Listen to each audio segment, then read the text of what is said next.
آپ فرانس کی بات کر رہی ہیں، اس میں دراصل فرینچ ریولیوشن آپ نے کبھی اسٹڈی کیا ہے کہ جی جی فرینچ میم بالکل، ہاں جی ہاں ہاں جی، تو وہ جی وہاں جی پہ مذہب پہ ایکچولی اتنی خراب پکچر تھی مذہب کی کہ وہ جو مذہب کے آپ کہہ لیں کہ جو ٹھیکیدار تھے کہ وہ جو کہنا ہے ویسے ہی عوام نے کرنا ہے، اور وہ جو پوپ تھا وہ بھی بالکل بادشاہوں کے مطابق کام کرتا تھا. یا فرینچ ریولیوشن اگر آپ اسٹڈی کریں تو آپ کو نظر آئے گا. اور پھر جب جی وہ ریولیوشن آیا تو وہ کس طرح آیا، کس طرح پھر یہ جو عوام تھی انہوں نے بھی قتل کیا بادشاہوں کو بھی، اور کس طرح وہ جو بغاوت ہو گئی. ایکچولی ان کی ہسٹری جی ایسے میم ہے صحیح ہے، جس کی وجہ سے وہ پھر کسی بھی ریلیجن کو فالو کرنا نا وہ اس کے لیے ان کو گورنمنٹ لیول پہ یہ ایکسیپٹیبل نہیں ہے ان کے لیے. لیکن جو بھی جہاں کہیں بھی رہتا ہے، پاکستان میں ہے، امریکہ میں ہے، فرانس میں ہے، یو کے، جہاں کہیں بھی ہے، کینیڈا میں، یہ آج ہم نے سورۃ اللقمان پڑھی تھی، اس میں آپ کو بہترین طریقہ بتایا گیا. یہ نصیحتیں سٹارٹ ہوتی ہیں میرے خیال میں 12 آیت سے، اور یہ آئی تھنک 19 آیت تک جاتی ہیں. اس میں سب سے پہلے انہوں نے کیا کہا ہے کہ کیا کرو کہ یا بنیا نہیں 13 آیت سے سٹارٹ ہوتا ہے، یا بنیا اے میرے بیٹے نہ تو شریک ٹھہرا ساتھ اللہ کے، بے شک شرک یقیناً ظلم ہے. سب سے پہلے بچے کو یہ بتا دیں کہ شرک ہوتا کیا ہے. اللہ تعالیٰ میں اکثر اسپیشلی چھوٹے بچوں کے ماؤں کو بتاتی ہوں کہ ہمیں اللہ کا تعارف نہیں دینا آتا. خالق مالک مدبر یہ اللہ کا بیسک تعارف ہے جو پہلے بچے کو شروع میں بچے کو جانا چاہیے کہ ہمیں کریٹ اللہ نے کیا، ہمارا اونر اللہ تعالیٰ ہے، اور ہماری لائف کی جو ترتیب ہے، جو تدبیر ہے، وہ اللہ نے کی ہے. اب ہمارے ساتھ جو بھی ہو رہا ہے وہ اللہ کی طرف سے ہے، کوئی بات نہیں. اللہ نے ہمیں کریٹ کیا ہے، ہم کچھ بھی کریٹ کرتے ہیں ہم اس کے مالک ہوتے ہیں. ہم اسے جیسے چاہے یوز کرتے ہیں، جیسے چاہے ہم اسے رکھتے ہیں، جہاں چاہے رکھ دیتے ہیں، جب چاہے استعمال کرتے ہیں، جب چاہے اس کو استعمال نہیں کرتے. تو ہم بھی کریشن ہے اللہ تعالیٰ کی، ہم پہ اللہ تعالیٰ کا پورا پورا اختیار ہے. سب سے پہلے یہ. اس کے بعد یہ کہ وہ اللہ کا کلام ہے، لیکن بہرحال والدین کے ساتھ نیک سلوک کی نصیحت ہے، وہ بھی ایک بہت امپورٹنٹ چیز ہے. لقمان حکیم کی نصیحتوں میں نہیں آتی، لیکن اللہ کا کلام ہے. تو والدین کی جو امپورٹنس ہے نا، کسی حدیث، بہت سی احادیث ہیں، ماں جو ہے وہ 3 درجے زیادہ حقدار ہے حسن سلوک کی، باپ جو ہے وہ جنت کا دروازہ ہے. اور بہت سی احادیث ہیں آپ بتا سکتے ہیں، بیسک احادیث ہیں والدین کی خدمت کے متعلق. اور والدین وبالوالدین احسانا سورہ احقاف میں بھی آتا ہے، اور ایک اور جگہ پہ بھی ہے قرآن سورہ بنی اسرائیل میں آئی تھنک. تو آپ اس طرح کی آیات بھی بتا سکتے ہیں. اس کے بعد جو نیکسٹ اسٹیپ ہے، اسٹیپ بائی اسٹیپ آپ ان آیات کو دیکھیں کہ کیا ہے اس میں، کیا آگے انہوں نے کیا نصیحت کی تھی. ایک اللہ کی پہچان، پہلے شرک بتا دیا اللہ کیا ہے، پھر اللہ کی پہچان کرائیں، خوف خدا پیدا کریں کہ ایک رائی کے دانے برابر بھی کہیں کچھ تم کرو گے نا، اللہ اسے جان لے گا. آپ کو پتہ ہے حدیث مبارکہ ہے، مسند احمد کی حدیث ہے، اگر تم میں سے کوئی بے سوراخ پتھر میں بھی عمل کرے گا، نہ جہاں نہ کوئی دروازہ ہو نہ کوئی کھڑکی، اللہ تعالیٰ اسے بھی بندوں پر ظاہر کر دے گا. پیرنٹس دیکھیں ہر جگہ ساتھ نہیں ہو سکتے، لیکن اگر اللہ کا خوف آپ بچے کے دل میں ڈال دیں گے کہ یہ ایک ویجیلنس کا احساس کہ ہر وقت اللہ مجھے دیکھ رہا ہے، تو پھر وہ بہت ورک آؤٹ کرے گا. کیونکہ بچے چھوٹی عمر میں ہی یہ احساس ہونا کہ اللہ تعالیٰ ہمارے اوپر ایک ویجیلنس ہے، اللہ تعالیٰ ہمیں دیکھ رہے ہیں اور ہم نے یہ نہیں کرنا، وہ بڑی ایج تک یہ احساس بڑھتا جاتا ہے اور بہت اسٹرانگ ہو جاتا ہے. پیرنٹس اپنا ڈر ڈالتے ہیں، اللہ کا ڈر ڈالتے ہی نہیں. اور جب ایک ایج میں بچے پیرنٹس کے ڈر سے نکل جاتے ہیں تو اس کی جگہ کچھ بھی نہیں ہوتا.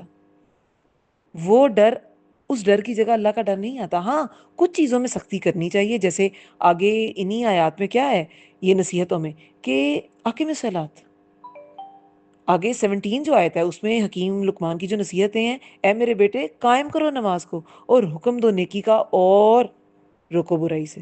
کتنی بڑی بات ہے نا کہ یہ سب دیکھیں ایک انسان کو، ایک بہترین انسان کو ریز کرنے کے لیے یہ سارے فیکٹر ضروری ہیں. اور نماز، اگر آپ کا بچے کا رشتہ نماز کے ساتھ، نماز کے ذریعے اللہ تعالیٰ کے ساتھ قائم ہو جاتا ہے تو دیکھیں وہ کتنا زیادہ اس کو ہیلپ آؤٹ کرے گا.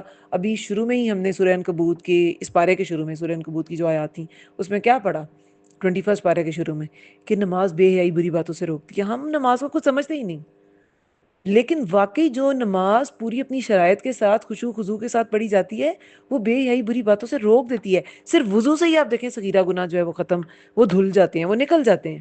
تو یہ ساری باتیں بچوں کو بتائیں، نماز کا بتائیں. جب چھوٹی ایج میں جو احکامات بچے کو فالو کرنے چاہیے وہ نہیں کرے گا تو بڑی ایج میں بھی اس سے کیے ہی نہیں جائیں گے، وہ بھار وہ اٹھا ہی نہیں سکے گا۔ لیکن چھوٹی ایج میں وہ جب اللہ تعالیٰ کے احکامات کو مانے گا جو اس کی ایج کے مطابق ہیں، تو وہ بڑی ایج میں بھی مانے گا، وہ اس کے لیے تیار ہو جائے گا۔ جیسے اللہ تعالیٰ نے آج ہم نے پڑھا ہے نا غزوہ احزاب میں بھی اللہ تعالیٰ نے مسلمانوں کو تیار کیا فتح مکہ کے لیے، بدر، احد، خندق، اور پھر فتح مکہ ہوئی۔ تو اسی طرح اگر آپ چاہتے ہیں کہ آپ کے بچے ہم اپنے نفس کو تسخیر کریں تو اس کی ٹریننگ اس ایج سے ہی سٹارٹ کر دینی چاہیے۔ پھر برائی سے روکو، نیکی کا حکم تو برائی سے روکو، انہیں سچ اور جھوٹ، حق اور باطل کی پہچان ہونی چاہیے، اور صبر کرو۔ پھر اس راستے میں جب مشکل آتی ہے تو پھر آپ کو جمے رہنا ہے۔ صبر کا مطلب ہوتا ہے رک جانا، تو آپ نے جمے رہنا ہے، آپ نے ہلنا نہیں ہے، آپ نے شیکی نہیں ہونا۔ کیوں یہ من عزم الامور ہے، یہ ہمت کے کاموں میں سے ہے۔ اور بچوں کو بتائیں کہ جو صبر کرنا یہ چھوٹی چیز نہیں ہے، یہ ہمت کے کاموں میں سے ہے، لیکن جب آپ یہ کر لیں گے تو ان اللہ مع الصابرین، واللہ مع الصابرین۔ ڈفرینٹ طریقوں سے قرآن میں اللہ تعالیٰ نے کہا ہے کہ میں صبر کرنے والوں کے ساتھ ہوں۔ اور پھر جب بچہ بڑا ہوتا ہے، جب آپ اس کی کیریکٹر بلڈنگ کر رہے ہوتے ہیں، تو یہ نصیحت میں آگے کیا آتا ہے؟ اپنا گال لوگوں سے نہ موڑو، اکڑ کے نہ چلو۔ یہ کیا ہے؟ سب فخر کی علامتیں ہیں، غرور کی علامتیں ہیں، اس سے روکیں۔ کیونکہ جو تکبر میں آ جاتا ہے نا، وہ ویسے ہی حق اس سے دور ہو جاتا ہے۔ تکبر تو رائی کے دانے برابر بھی ہے کسی کے دل میں، تو وہ جنت میں نہیں جائے گا، بہت سی خیر سے بھی محروم ہو جاتا ہے وہ بچہ بھی۔